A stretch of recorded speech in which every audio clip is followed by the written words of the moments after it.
전쟁의 총성이 울리기 훨씬 전에 다음 전장의 퍼즐은 이미 비밀 문서와 외교적 말 한마디 속에서 조용히 맞춰지고 있습니다. 유출된 러시아 문서에 따르면 중국은 2022년부터 러시아로부터 각종 무기와 장비를 비밀리에 사들이며 공군과 공중 강습 전력을 키워온 것으로 드러났습니다. 표면적으로는 단순한 무기 거래처럼 보이지만 그 이면에는 대만 침공 준비라는 훨씬 거대한 전략적 계산이 숨어 있다는 분석이 잇따르고 있습니다. 이 내용은 러시아 측 문서를 해킹으로 입수한 뒤 공개한 단체의 자료를 바탕으로 우크라이나 매체가 보도하면서 국제사회의 이목을 끌었습니다. 문서에 따르면 중국은 러시아산 항공기와 각종 전투 차량, 탄약, 그리고 공수부대와 공중강습 부대를 강화하기 위한 특수 장비를 대량으로 주문했습니다. 특히 수송기에 실어 공중에서 투하할 수 있는 장갑 차량까지 계약에 포함된 것으로 전해집니다. 이 계약의 일부 이행 시한은 2027년으로 설정돼 있는데 이는 시진핑이 인민해방군이 대만 침공을 감행할 준비를 마쳐야 한다고 직접 언급했던 바로 그 연도와 겹칩니다. 우연이라고 보기에는 너무 노골적인 타이밍입니다. 중국은 이 모든 거래를 국제 제재망 밖에 숨기기 위해 결제 구조를 복잡하게 쪼개고 제3국과 위장회사를 동원해 러시아 방산업체에 자금을 흘려보낸 것으로 알려졌습니다. 명목상으로는 민수용 장비나 기존 계약의 연장처럼 포장되어 있지만 실제로는 대만 해협에서의 전면전을 염두에 둔 군사력 증강이라는 점에서 서방 정보 당국은 심각한 위협으로 받아들이고 있습니다. 이와 동시에 중러 군사 공조는 눈에 띄게 밀착되고 있습니다. 얼마 전 두 나라는 공동 탄도미사일 방어 훈련을 실시했고 그보다 앞서 태평양에서 첫 합동 잠수함 초계 활동도 진행했습니다. 여기에 더해 중국과 러시아 그리고 북한 정상이 중국에서 열린 대규모 열병식에 함께 모습을 드러내며 반서방 측의 결속을 과시했습니다. 상징과 현실이 동시에 움직이고 있는 셈입니다. 우크라이나 전장을 들여다보면 이 그림은 더욱 선명해집니다. 우크라이나 대통령실 고문에 따르면 전장에서 노획한 러시아 무기를 분석한 결과 그 안에 포함된 외국산 부품의 약 60%가 중국산이었다고 합니다.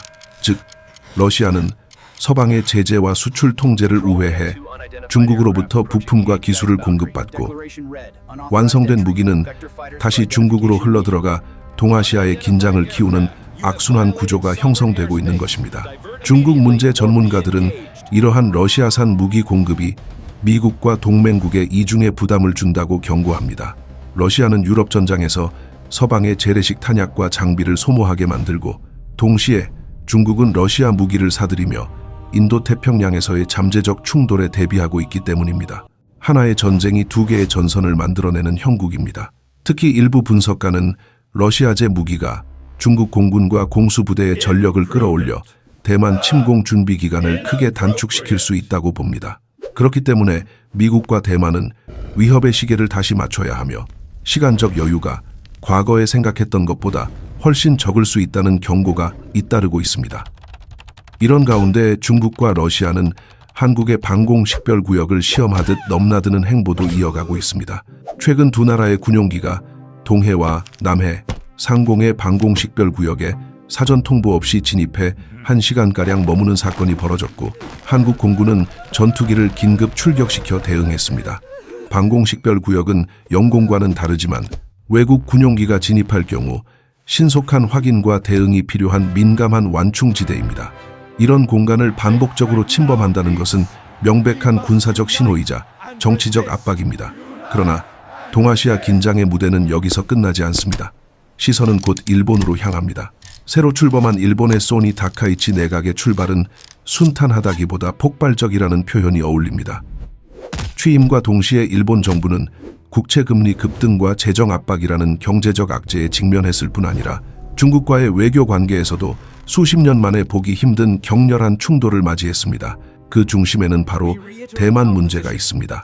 다카이치 총리는 취임 직후 한 인터뷰에서 대만 유사시의 대응에 대해 다음과 같은 취지로 언급했습니다.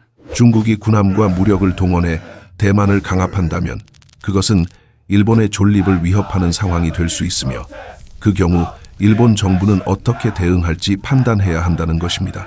외교적 완곡어법을 걷어내면 이 말은 중국이 대만을 침공할 경우 일본이 방어에 나설 수 있다는 뜻으로 해석됩니다. 이처럼 대만 방어 의지를 이토록 분명하게 시사한 일본 총리는 지금까지 없었습니다. 그 결과는 곧바로 쏟아졌습니다. 일본의 전 총리와 원로 정치인들은 일제히 이 발언을 경솔하고 부적절하다고 비판했습니다. 일본 특유의 온건한 표현을 감안하면 이는 사실상 절대 용납할 수 없다는 의미나 다름없습니다. 중국의 반응은 말 그대로 폭발적이었습니다. 중국 외교부와 관영 매체들은 다카이치를 대놓고 공격했고 일본을 지역 불안정을 부추기는 도발 국가로 규정했습니다. 어느 정도냐 하면 오사카 주재 중국 총영사가 사회관계망 서비스에 올린 글에서 일본 총리의 목을 베어야 한다는 취지의 과격한 문장을 올렸다가 논란 끝에 글을 삭제하는 일까지 벌어졌습니다. 중국 외교에서 단어 하나, 어조 하나가 철저히 통제되는 현실을 감안하면 이런 폭언이 그저 개인 감정의 표출일 뿐이라고 보기는 어렵습니다. 중국의 대응은 말뿐이 아니었습니다. 가장 먼저 가동된 것은 언제나 그렇듯 경제 카드였습니다. 중국의 주요 항공사들은 일본행 항공권에 대해 수수료 없는 취소를 허용했고 여행사들은 일본 패키지 상품을 줄줄이 취소했습니다. 결과적으로 수십만 건의 중국인 일본 여행이 한꺼번에 취소되면서 일본 관광업계에는 장기적인 타격 우려가 퍼지고 있습니다. 중국 관광객은 이미 일본 경제에서 빼놓을 수 없는 존재가 됐습니다. 2024년 한 해 동안 중국인 관광객은 일본에서 110억 달러가 넘는 돈을 썼고 2025년에는 그 규모가 이미 전년을 넘어섰다는 추정이 나옵니다. 중국이 진짜로 상대를 압박하고 싶을 때 가장 먼저 겨냥하는 곳이 상대국의 지갑이라는 사실이 다시 한번 확인된 셈입니다. 하지만 중국의 이른바 보이콧이 중요한 이유는 단지 관광 수입 감소 때문이 아닙니다. 이런 경제적 압박은 국내 여론을 결집시키고 외부의 적을 만들어 내부의 불만을 돌리는데 매우 유용한 도구이기 때문입니다. 이번 사태에서도 마찬가지로 중국 관영 매체들은 일본을 평화를 위협하는 불량 국가로 규정하며 민족주의 정서를 자극하고 있습니다. 여기서 주목해야 할 점은 이런 폭풍이 결코 우발적 사건이 아니라는 겁니다. 동아시아 정치에서 아무 일도 그냥 우연히 일어나지 않습니다. 특히 중국 외교의 경우 한 문장, 한 표현도 철저히 계산된 결과물입니다. 중국이 일본을 상대로 선택한 전략은 이른바 조절된 민족주의입니다. 필요할 때는 민족주의에 불을 붙이고 필요 없으면 언제든 끌 수 있는 스위치처럼 다루는 방식입니다. 일본은 이 전략에서 가장 적합한 악역입니다. 과거 제국주의 시절 중국을 침략했고 난징 대학살과 같은 참상을 저질렀다는 역사적 기억이 여전히 중국 사회 깊숙이 남아있기 때문입니다. 중국의 지도부는 이 기억을 때때로 소환해 내부 결속을 다지는 도구로 활용해왔습니다. 이번에도 마찬가지입니다. 중국은 경제 성장 둔화와 부동산 위기, 청년 실업, 인구 감소 같은 구조적 고민에 직면해 있습니다. 예전처럼 고속 성장만을 내세워 정권의 정당성을 설명하기 어려운 상황에서 외부의 적을 상대로 한 민족주의 동원은 매우 매력적인 선택지입니다. 바로 이런 맥락에서 다카이치의 발언은 베이징 입장에서는 놓칠 수 없는 선물과 같은 사건이었습니다.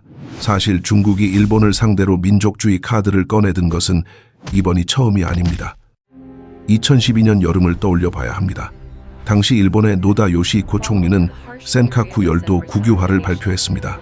일본 정부 입장에서는 행정적 조치에 불과했지만 중국에서는 절대 용납할 수 없는 영토 도발로 받아들였습니다. 일본이 센카쿠라 부르는 이 섬들을 중국은 포오이다이라고 부르며 자국 영토라고 주장해왔기 때문입니다. 발표가 나오고 불과 나흘 뒤 베이징과 각 대도시는 거대한 반일 시위로 뒤덮였습니다. 수많은 인파가 일본 대사관을 향해 몰려가 일본 국기를 불태우고 일본 브랜드 상점을 부수는 장면이 TV 화면을 가득 채웠습니다. 일부 시위대는 일본을 중국의 한 섬으로 만들어야 한다는 과격한 현수막을 내걸기도 했습니다. 겉으로 보기에는 애국 시민들이 자발적으로 나선 것처럼 보였지만 실상은 전혀 달랐습니다. 정치 집회가 원천적으로 통제되는 중국에서 수십만 명이 한꺼번에 거리로 나왔다는 것은 곧 국가가 조직에 나섰다는 의미입니다. 실제로 당시 지방 도시에서 베이징으로 향하는 무료 버스가 동원됐고 참가자에게는 식사가 제공되며 준비된 구호와 현수막이 나눠졌다는 증언이 이어졌습니다. 왜 중국 정부는 그런 모험을 감수했을까요? 2012년 중국은 자신감으로 충만해 있었습니다. 경제 성장은 고속도로를 달리고 있었고 중국은 이미 일본을 제치고 세계 2위 경제 대국 자리에 올랐습니다. 2008년 베이징 올림픽과 2010년 상하이 엑스포의 성공은 국가적 자부심을 극대화했습니다. 사회 통제에 대한 자신감 역시 절정에 달했습니다. 그런 상황에서는 민족주의 시위를 잠시 풀어줘도 체제 전체를 뒤흔들 위험이 크지 않았습니다. 그러나 2025년에 중국은 그때와 전혀 다른 현실을 마주하고 있습니다. 성장률은 둔화되고 투자와 소비는 힘을 잃었으며 부동산 거품 붕괴와 지방정부 부채 문제는 경제 전반의 불안을 키우고 있습니다. 청년층의 체감 실업률은 매우 높고 미래에 대한 불확실성이 커지면서 사회 분위기 전체가 무거워졌습니다. 이런 상황에서 대규모 거리 시위를 허용하거나 부추기는 것은 자칫 정권 스스로 불씨를 뿌리는 행위가 될 수 있습니다. 그래서 이번 다카이치 발언 사태에서는 2012년처럼 전국적인 반일 시위가 벌어지지 않았습니다. 중국은 대신 항공권 취소와 관광 자제, 외교적 거친 표현, 그리고 관영 매체를 통한 여론전이라는 상대적으로 통제하기 쉬운 수단을 선택했습니다. 다시 말해 민족주의의 불꽃은 켰지만 그 불길이 거리로 번지지 않게 조심스럽게 관리하고 있는 것입니다. 이 모든 흐름을 종합해보면 하나의 결론에 도달하게 됩니다. 중요한 것은 다카이치가 정확히 어떤 문장을 말했느냐가 아닙니다. 핵심은 그 발언이 언제, 어떤 국내외 환경 속에서 나왔느냐입니다. 일본이 같은 말을 5년 전쯤 했다면 중국의 반응은 지금보다 훨씬 차분했을 가능성이 큽니다. 바뀐 것은 일본이 아니라 중국입니다. 경제적 자신감이 줄어든 만큼 중국은 더 강한 민족주의를 필요로 하게 되었고 일본은 그 감정을 자극하기에 더없이 좋은 표적이 된 것입니다. 하지만 이 이야기는 중국의 계산만으로 끝나지 않습니다. 다카이치 총리 역시 이 상황을 국내 정치에 활용하고 있습니다. 중국이 강하게 반발할수록 일본 내부에서는 오히려 그녀를 강단 있는 지도자로 바라보는 시선이 늘어나고 있기 때문입니다. 여론조사에 따르면 취임 후 몇 주 만에 다카이치 내각의 지지율은 70%를 훌쩍 넘겼습니다. 중국의 경제 보복 우려에도 불구하고 일본 유권자 상당수는 그녀를 일본의 이익을 단호히 지키는 지도자로 인식하기 시작했습니다. 그리고 바로 이 지점에서 대만 문제는 두 나라가 서로를 자극하며 각자의 정치적 이득을 챙기는 도구로 변하고 있습니다. 이제 이야기는 일본 내부 정치와 안보 전략으로 옮겨갑니다. 다음 부분에서 우리는 일본이 실제로 대만을 방어할 수 있는지, 그리고 그 과정에서 미국과 한국 같은 동맹국들이 어떤 역할을 할 수 있을지 살펴보게 될 것입니다. 이제 질문은 하나로 압축됩니다. 과연 일본은 말 그대로 대만을 지킬 수 있는 나라가 될 것인가? 아니면 거친 수사만 오가는 정치적 연출에 불과한가 하는 점입니다. 다카이치 총리가 집권하면서 가장 먼저 내세운 국정 목표 가운데 하나는 분명했습니다. 일본을 더 이상 그림자 속 조연이 아니라 인도 태평양 전략의 실제 행위자로 만들겠다는 것입니다. 그 핵심이 바로 재무장 가속입니다. 냉전 이후 일본은 평화헌법과 안보 불감증 속에서 방위비를 국내 총생산의 약 1% 수준에 묶어두었습니다. 그러나 다카이치 내각은 이 비율을 조기에 2%까지 끌어올리겠다고 공언했습니다. 명분은 분명합니다. 중국과 북한, 러시아가 동시에 위협 요인으로 떠오른 상황에서 일본이 더 이상 수동적인 관망자일 수 없다는 것입니다. 정책으로 옮겨지는 것도 빠른 편입니다. 미사일 방어체계 고도화, 장거리 순항 미사일 도입, 남서제도 방위 강화, 사이버와 우주 전력 확충 등 방위력 정비 계획은 이미 구체적인 예산과 로드맵을 갖추기 시작했습니다. 일본은 명분상으로는 여전히 공격 무력이 아니라 반격 능력이라고 부르지만 주변국의 눈에 이것은 사실상 본격적인 재무장입니다. 그렇다면 수치상 전력 비교는 어떨까요? 냉정히 말해 일본 단독으로는 중국과의 정면 대결이 불가능하다는 것이 군사 전문가들의 공통된 평가입니다. 인민해방군의 병력 규모는 일본 자위대의 8배에 달하고 보유 전투함과 구축함 등 수상 전투함 수에서도 7배 이상의 차이가 납니다. 국방비는 5배 이상 벌어져 있습니다. 일본이 기술적으로 더 발전된 장비를 갖고 있다고 해도 이 정도의 격차를 단독으로 메우기는 사실상 불가능합니다. 특히 수십 년 동안 공격용 전력을 제한한 탓에 일본은 장기적인 대규모 전면전에 대비한 군 구조 자체가 갖춰져 있지 않습니다. 결국 일본이 대만 방어에 실제로 나설 수 있는지 여부는 일본 자체의 의지보다 동맹국들이 어느 정도까지 함께 해줄 것인지에 달려 있습니다. 가장 중요한 변수는 말할 필요도 없이 미국입니다. 일본은 오랫동안 미일 동맹을 절대적인 안전판으로 여겨왔습니다. 그러나 지금 도쿄의 전략가들은 워싱턴을 바라보며 한 가지 불편한 이름을 떠올립니다. 도널드 트럼프입니다. 그는 대만 문제에 대해 일관된 메시지를 내놓은 적이 없습니다. 어떤 날은 대만을 지켜야 한다고 말하고 다른 날에는 왜 미국이 자신들의 기술을 훔쳐간 나라를 위해 피를 흘려야 하느냐고 되묻습니다. 트럼프가 백악관을 다시 차지한다면 미국이 대만을 위해 어느 정도까지 희생을 감수할 것인지 아무도 장담할 수 없습니다. 홍콩 사태는 그 불안감을 더 키웠습니다. 중국이 일국양제 약속을 사실상 짓밟고 홍콩의 자치를 강제 종료했을 때 국제사회가 분노의 목소리를 높였지만 미국은 상징적 제재와 비판에 그쳤습니다. 실제로 중국을 멈추게 만들 수 있는 수준의 압박은 없었습니다. 일본 입장에서는 이것이 하나의 리허설처럼 보일 수밖에 없습니다. 대만 해협에서 비슷한 일이 벌어질 경우 미국이 진짜로 출동할지 아니면 비난 성명 정도로 마무리할지 아무도 확신하지 못합니다. 두 번째 변수는 한국입니다. 지정학적으로 보면 한반도와 일본 열도는 대만 인근 해역으로 향하는 가장 중요한 교차점에 위치해 있습니다. 그래서 많은 이들이 한국이 대만 사태에 개입할 가능성을 거론하지만 현실적으로는 그 반대 근거가 훨씬 더 많습니다. 무엇보다 중국은 한국의 최대 교역 상대국입니다. 반도체와 자동차, 화학과 배터리 등 한국 주력 산업 상당수는 중국 시장과 중국 공급망에 깊숙이 연결돼 있습니다. 사드 배치 때 중국이 펼친 보복 조치는 아직도 한국 사회의 집단 기억으로 남아 있습니다. 관광객이 순식간에 사라지고 한류 콘텐츠와 제품에 대한 비공식 규제가 쏟아져 나왔습니다. 대만 문제는 그보다 훨씬 민감한 사안입니다. 한국이 중국을 정면으로 겨냥해 군사 개입에 나선다는 것은 정치 경제적으로 엄청난 부담을 의미합니다.